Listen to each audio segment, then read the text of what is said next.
Отут пальці цього окупанта.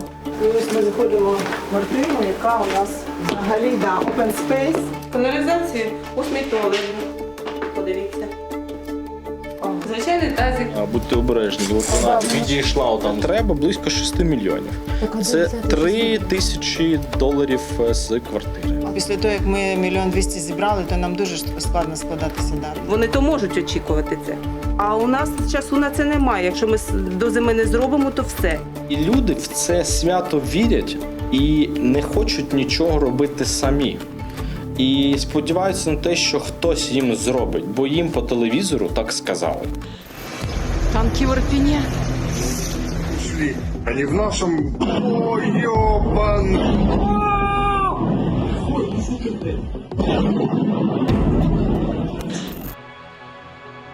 Росія за все заплатить. Так заспокоюють і тих, хто через російські снаряди та ракети втратив своє житло. Але що робити, якщо цієї відплати, зокрема матеріальної, доведеться чекати роками?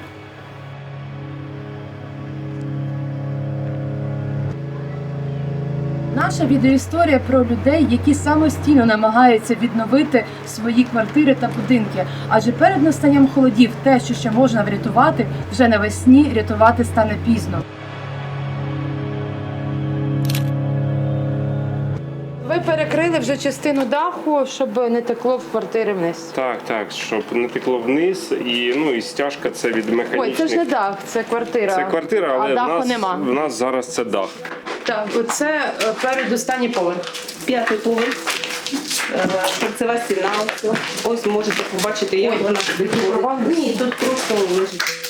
Ось тут, ви бачите, ось що відходить. Це ми затягли плівкою, аби дощ не заливав сюди, бо вікон немає. Це гроновий. Сюди був привід, ви бачите. Зверху розбита плита. Обидві плити розбиті. І оці отвори, це через це, що відходить стіна. Це наш великий ризик того, що вона впаде. А люди, які тут жили, вони зараз де? Тут жила сім'я, вони виїхали. Ну вони готові вкладатись зараз в цю квартиру? Тут жила молода сім'я з маленькою дитиною, 2-річний хлопчик. Тобто коштів у них немає. Нема за що відновлювати, вони всі кошти витрачають на своє життя, проживання. Світло ми відновили вже недавно, вже пізніше. 5-й, 4-й ми не включаємо, тому що там мокра стеля і воно замикає. На цих поверхах включити можна, просто всі автомати зараз вимкнені. Квартира на 2-му поверсі, де я жила з квітня місяця, але ж тоді світла тут не було. Зараз, слава Богу, вже світло є. І як ви тут жили з квітня місяця, коли тут не було каналізації, до сих пір нема? Каналізацію, ось мій туалет. Подивіться. Ага. Звичайний тазик. Береш, виливаєш, вимиваєш. Виливали за дитячим майданчиком, викопали яму, туди заливали. Скільки квартир заселені тут? Зараз тут живе тільки 3 сім'ї. А на зиму лишається скільки? Хоче Володимир Михайлович, так всі б хотіли, просто невідомо чи вийти. Я пробував його довбати, воно як камінь горіло. І там теж внизу видно плавалася пластмаса, і там теж забито. Оце треба А буде. як воно так згоріло? У вас же ж квартира, слава Богу, вціліла, а навіть тут у вас... Горіло наверху, і воно все падало вниз. Світло є, газу немає і води немає. Угу. Тобто ви купили собі замість Да, газу да, таку да. штуку? Ось є мультиварка, навчуся варити. Ще не варите на мультиварці? Я на її не вмію.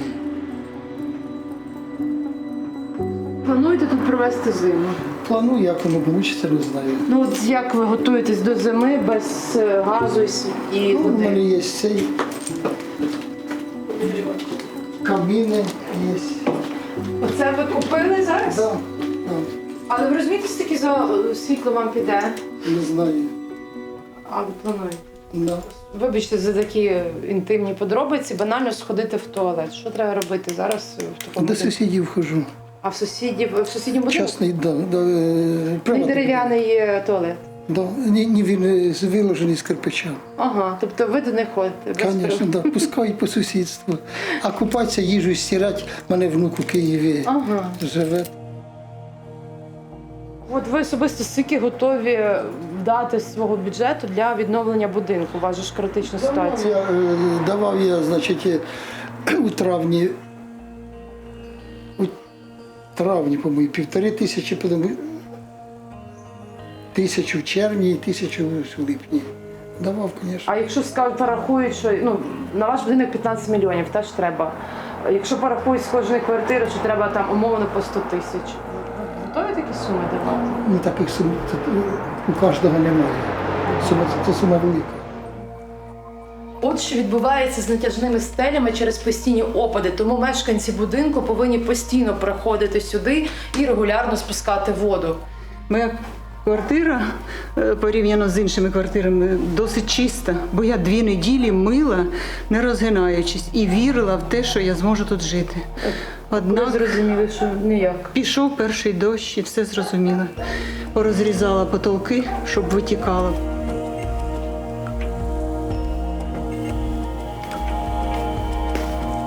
Сподіваємося на благодійників. Шикарно, тут дуже І хоча б, законсервують. Коли ти пенсіонер, у тебе пенсія 5 тисяч, і я плачу оренду, то де я маю взяти ті гроші? Ви самі подумайте.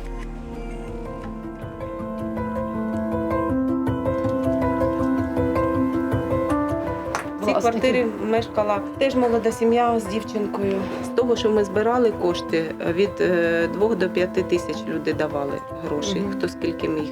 На подальше просто, розумієте, є люди, багато хто лишився без роботи.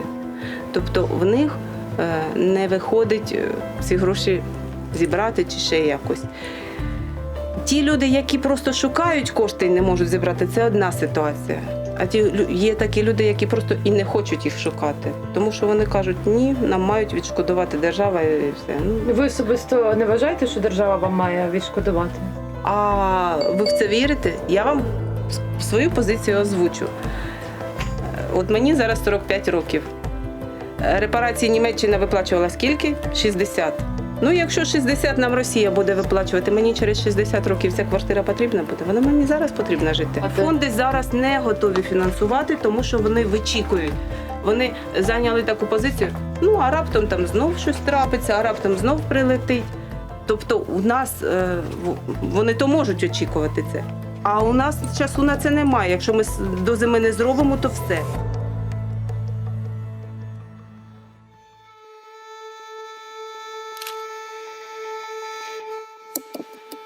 У нас в місті пошкоджено понад 3245 будівель. З них по багатоповерховій житловій забудові 515 будинків потребують часткового ремонту, 80 потребують капітального ремонту і 39 будинків в нашому місті підлягають попередньо демонтажу відповідно до звітів про технічний стан будівель. Ми розуміємо, що насправді допомоги на всіх не може вистачити апріорі. Нам на відбудову міста до того стану, в якому він був, тобто до 24 лютого, нам потрібен $1 мільярд. $1 мільярд. А на всю Київську область зараз виділено 400 мільйонів гривень.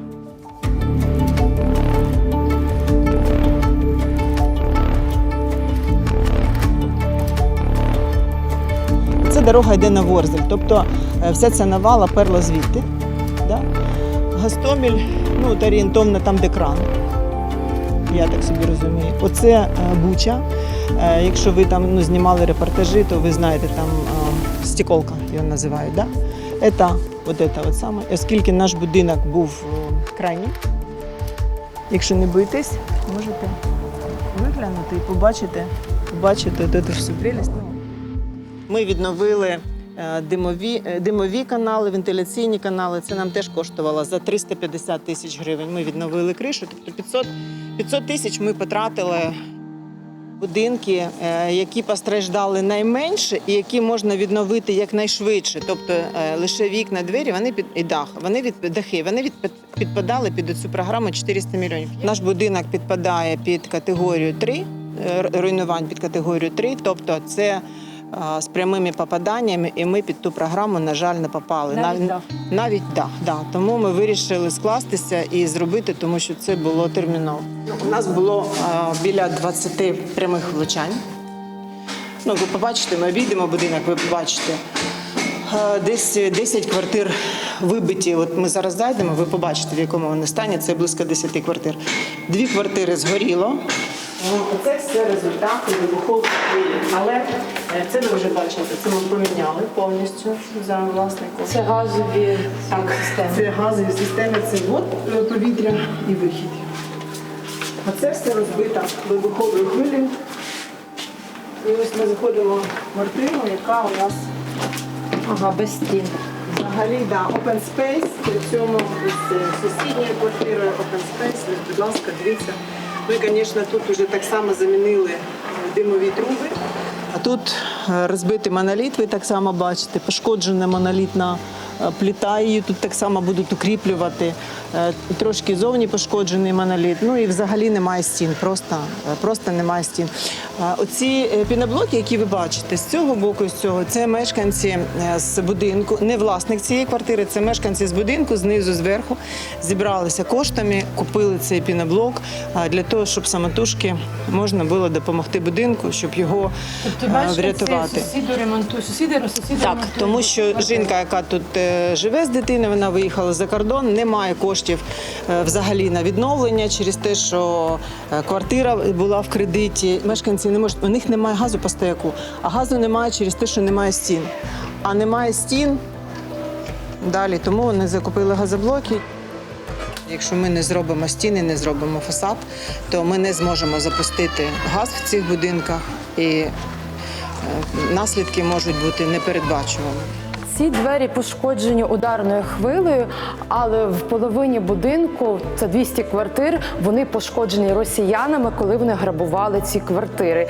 І зараз люди так само вимушені відновлювати їх за власний кошт. Да, видно, до речі, оце пальці, живі відбитки пальців. Тобто вони від фарби, отут пальці цього окупанта залишились, його відбитки від фарби. Я і не побачила. Да, ось ці двері. Оце, бачите, ми з вами Зайнято. І Z. і да. Давайте побачимо. Ой. А от тут була куля, так? Я думаю, так. Бо якби були осколки, то було б набагато більше отворів. Ви ж розумієте, що після того, як ми 1 200 000 зібрали, то нам дуже складно складатися далі. Ну, у кожного ж є родини і треба жити. Це скільки людей скинулося з відсотків квартир? Ну, можна сказати, що половина будинку скинулася, десь квартир 200, да. Десь, ну, ми збирали від, до 5 тисяч гривень, до 5, скажімо так, збирали. Але наразі, в зв'язку з тим, що потрібно робити фасад, знову оголосили збір уже від 5 тисяч гривень, тому що хто скільки може. Да, бо вже, ну, ви ж розумієте, що примушувати ми не можемо, бо у кожного різні обставини, це по-перше. А по-друге, теж лізти в душу до кожного, питати, чому ти не здаєш, теж не можна, бо людина, може, і не хоче говорити про це.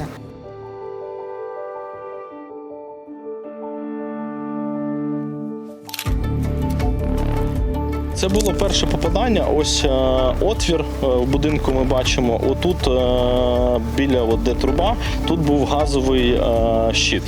І от було попадання, розірвало газовий щит і повністю 4 дні ось тут, бачите, вигоріло так. І от якраз по цьому стояку, де було перше влучання, всі квартири з 1 по 5 поверх вигоріли повністю. Отут був дах. Так, це ж є мансарда, і отак от був скошений дах. Тобто, де от зараз знаходиться оператор, там вже він би так не стояв. Це наразі є основна проблема в будинку, адже вона йде з 1 по 4 поверх, і вона є ключовою проблемою. Бо несуча стіна відійшла від, я не знаю чого, від взриву, від того, що він горів 4 дні. І от вона відійшла від Якщо конструкції. дуже сильно по цій стіні вдарити, вона може звалитися. Теоретично. будьте обережні. От вона відійшла там зверху від плити. Було прийнято рішення йти по можливості відновлення через капітальний ремонт для того і повністю відновлювати цю стіну. Тобто її будуть розбирати? Так, її будуть повністю розбирати і нормально вже робити, щоб вона вже не відходила там і не зшивати її, як є пропозиція, а повністю її перероблювати. На сьогоднішній день це 18 мільйонів. 18 мільйонів гривень тільки на стіни? Ні, на відновлення всього будинку. А на відновлення кладки, якщо не помиляюсь, 4,7 мільйонів. Скільки ви вже маєте з цих грошей? Наразі у нас близько 100 тисяч, але це в 60 чи 70% цих грошей – це наші особисті гроші. А скільки з квартири скидали? Наразі ми ще ніяк не скидували ці гроші. Це є внески, які ми продовжуємо сплачувати в ОСББ. Як за квартплату? Це внески, і ми по сьогоднішній час продовжуємо сплачувати згідно законодавства. Ви не приймали ще рішення, яку приблизну суму на квартиру треба, щоб змогти відновити самостійно? Якщо відновлювати тільки коробку та дах, які є найкритичнішими наразі, бо погодні умови і зима не дасть йому вижити, це треба близько 6 мільйонів. Це $3,000 з квартири. Я думаю, що ми все ж таки щось вирішимо, щось зробимо. Просто є якась кількість людей-співвласників, які знаходяться в сильному критичному фінансовому положенні, але за рахунок інших ми зможемо це вирішити, а потім це зробимо якось так, щоб всім було нормально.